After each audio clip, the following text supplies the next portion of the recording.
Halo semuanya, selamat datang di sesi bedah materi kita kali ini.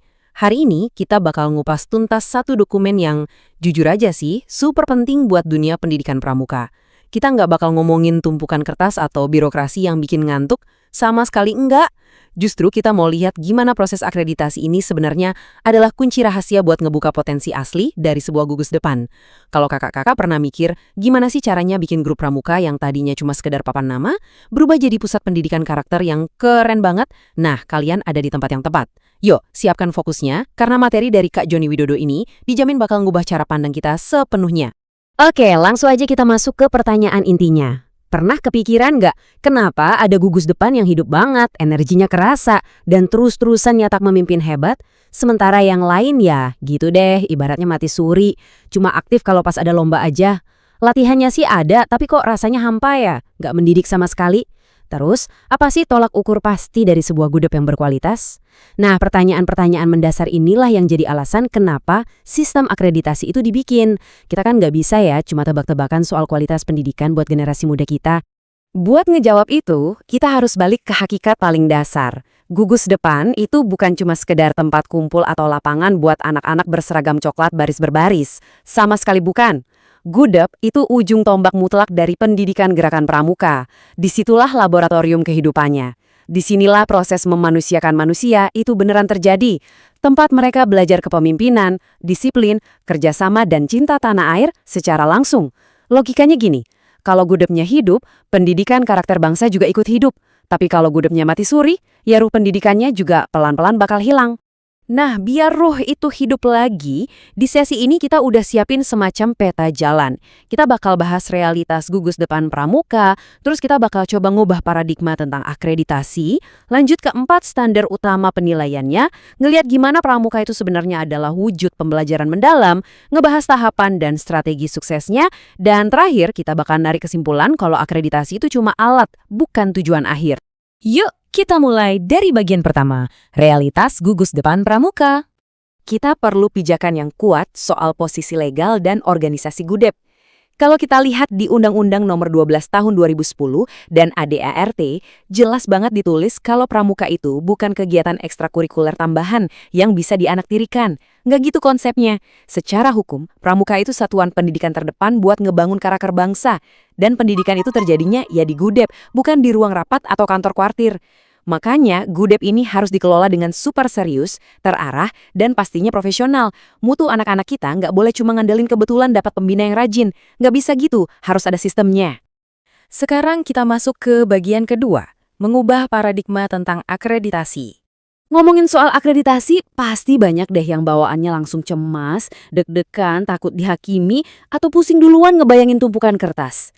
Nah, mitos ini yang harus kita patahkan sekarang juga. Banyak yang mikir akreditasi itu kayak razia buat nyari-nyari kesalahan atau ngasih hukuman. Padahal nyatanya, akreditasi itu murni proses pemeriksaan kesehatan. Coba bayangin, kuartir itu sebagai rumah sakitnya, asesor itu dokternya, dan akreditasi ini adalah hasil cek lab atau rekam medisnya. Tujuannya apa? Ya buat tahu penyakit atau kelemahan gudep kita di mana, ngelihat apa yang udah sehat, terus bareng-bareng disembuhin biar makin kuat. Jadi please banget buang jauh-jauh rasa takut itu. Ini bukan ajang hukuman, ini tuh proses ngebina kualitas. Nah, sesudah kita benerin cara pandangnya, sekarang kita masuk ke bagian ketiga, 4 standar utama penilaian. Gimana sih proses cek kesehatan ini dilakuin?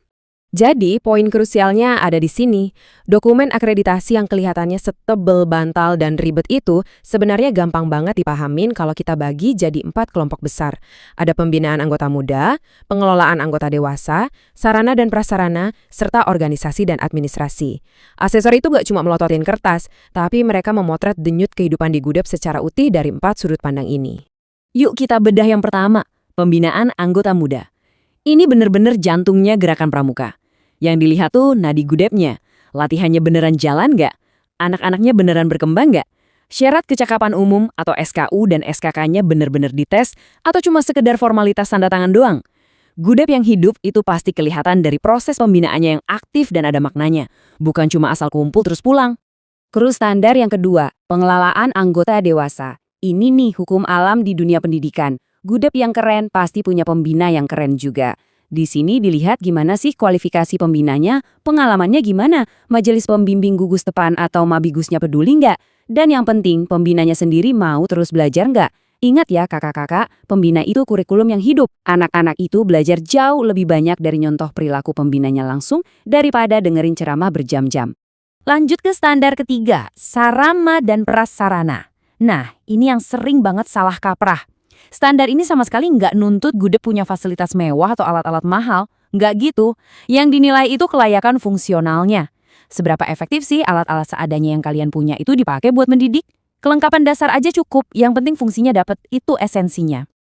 Dan yang keempat, buat ngelengkapin semuanya, organisasi dan administrasi.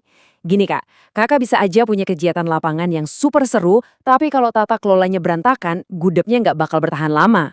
Standar ini tuh mastiin struktur organisasinya jelas, administrasinya rapi, keuangannya sehat, dan jaringannya jalan. Ini bara tulang punggung yang bikin gudeg bisa berdiri tegak sampai kapanpun.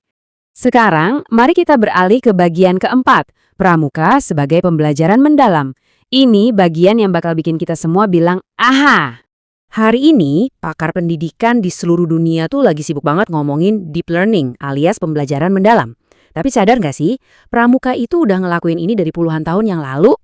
Belajar langsung dari pengalaman, eksplorasi alam, bikin refleksi, kerja kelompok dalam regu, sampai mecahin masalah nyata di lapangan, itu semua kan inti dari metode kepramukaan. Anak-anak pramuka itu nggak cuma duduk manis dengerin teori, mereka langsung praktek kehidupan. Jadi kalau dipikir-pikir, pramuka itu nggak pernah ketinggalan zaman. Pramuka itu justru wajah asli dari pendidikan masa depan. Nah, khusus buat kakak-kakak yang ada di jaringan Satuan Komunitas Sekolah Islam Terpadu atau SAKO SIT, kalian tuh udah punya semacam bumbu rahasia. Kalian udah punya budaya Islami yang nempel banget, pembiasaan adab setiap hari, plus dukungan dari sekolah dan orang tua yang biasanya super solid. Ini tuh modal yang gede banget loh, kalian nggak perlu mulai dari nol. Fondasi karakternya udah jadi, tinggal digas sedikit aja buat jadi gudeg yang unggul dan bermutu tinggi. Kita masuk ke bagian kelima. Tahapan dan strategi sukses. Gimana sih langkah-langkah nyatanya di lapangan? Jangan keburu pusing mikirin birokrasinya ya. Prosesnya itu masuk akal banget kok, dan transparan. Pertama, pasti ada sosialisasi biar semuanya paham. Terus, mulai deh ngisi instrumen dan ngumpulin dokumen. Habis itu, ada yang namanya visitasi. Jadi asesor bakal datang langsung buat ngecek bener nggak nih dokumen sama kenyataan di lapangan. Setelah itu, baru ada penskoran, penetapan hasil, dan ini yang paling penting, rekomendasi pembinaan lanjutan. Semuanya jelas, nggak ada yang disembunyiin. Iya, emang sih di lapangan pasti ada aja rintangannya. Seringnya, gudeg itu nilainya kurang bukan karena nggak punya potensi, tapi hal-hal sepele kayak dokumen administrasinya kececer, dokumentasinya minim, atau pembinanya kurang komunikasi. Solusinya? Nggak usah ngejar kesempurnaan dalam semalam. Mulai aja dari ngebangun kerja sama tim, bikin latihannya rutin lagi, deketin mabigus biar dapat dukungan, dan mulai deh pakai solusi digital buat nyimpen dokumen biar rapi. Ingat, konsistensi itu jauh lebih berharga daripada hasil instan yang dipaksain. Dan akhirnya kita sampai di bagian ke-6, sekaligus konklusi dari sesi kita hari ini. Akreditasi, alat bukan tujuan. Mari kita renungkan ini sebentar aja. Coba tanya ke diri sendiri, sudahkah gudeg kita benar-benar mendidik? Apakah latihan mingguan kita itu beneran ada maknanya?